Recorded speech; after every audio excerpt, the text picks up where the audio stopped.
Mount St. Helens volcano. So first for some background information, this occurred on May 18th, 1980. It occurred in the Cascade Range in Washington state. So why did this volcanic eruption occur? In March of 1980, the volcano erupted for the first time since 1857. After this eruption, there were periods of minor eruptions. Eventually, so much pressure had built up from the rising magma that there became large cracks and swelling in the volcano. A huge earthquake on May 18th finally triggered the volcano eruption. So, what were some geologic causes of this volcanic eruption? The subduction of the Juan de Fuca plate is the tectonic setting that results in volcanoes at Mount St. Helens.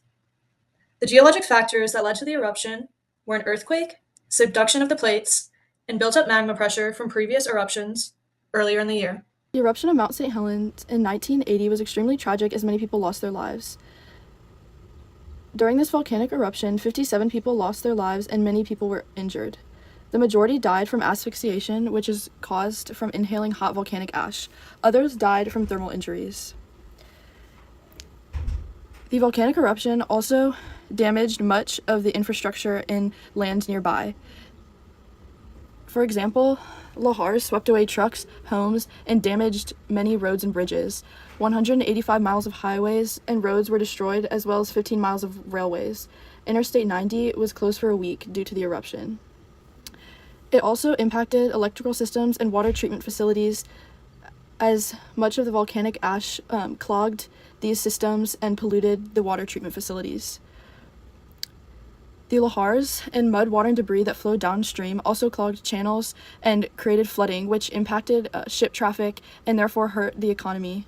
It also led to 200 houses being destroyed, leaving many people homeless.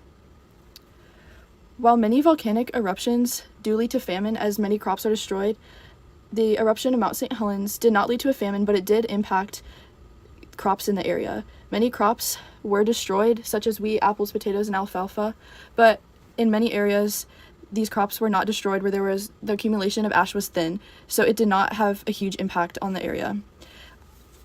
Despite the ash harming the crops in this area, the crusting of the ash also helped to retain soil moisture and therefore helped crops in the area to grow. The ash also added chemical nutrients to the soil that may have been beneficial in the long term.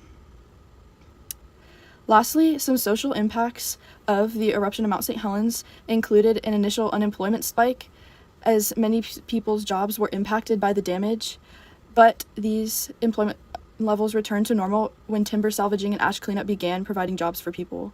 It also impacted tourism, as Washington's economy depends on tourism and things like conventions and meetings and other social gatherings, which were all impacted by the damage that resulted from the eruption.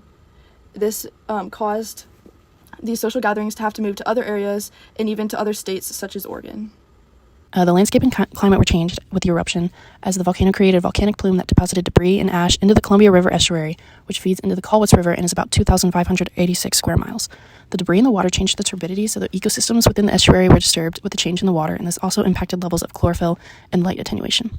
The plume crushed crops and covered the area like snowfall, and the landscape of the volcano was completely changed. This also impacted phytoplankton population in the water, obviously with the turbidity change, and roughly 7,000 game were killed in the forest that was destroyed by the eruption. The effects were local and regional, as the debris and ash impacted major transportation ways and destroyed several homes and other surrounding infrastructure.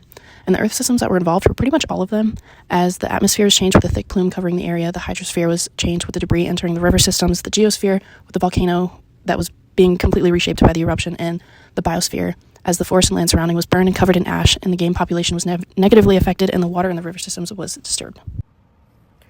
The volcano lost 1,300 feet of its height during the eruption. It went from being 9,677 feet to 8,300 feet. Over 230 square miles of forest was destroyed in just 3 minutes. Over 900,000 tons of ash was cleaned up from areas around Washington. Spiders and beetles were the first animals to return to the region. This eruption showed us how unpredictable volcanoes can be even if they are being monitored. It also taught us how important early warning systems are for public safety. We also learned that successful evacuation plans can save many lives during potential volcanic eruptions. 57 people died and thousands of animals died in this eruption. The ash from the eruption circled the globe in 15 days.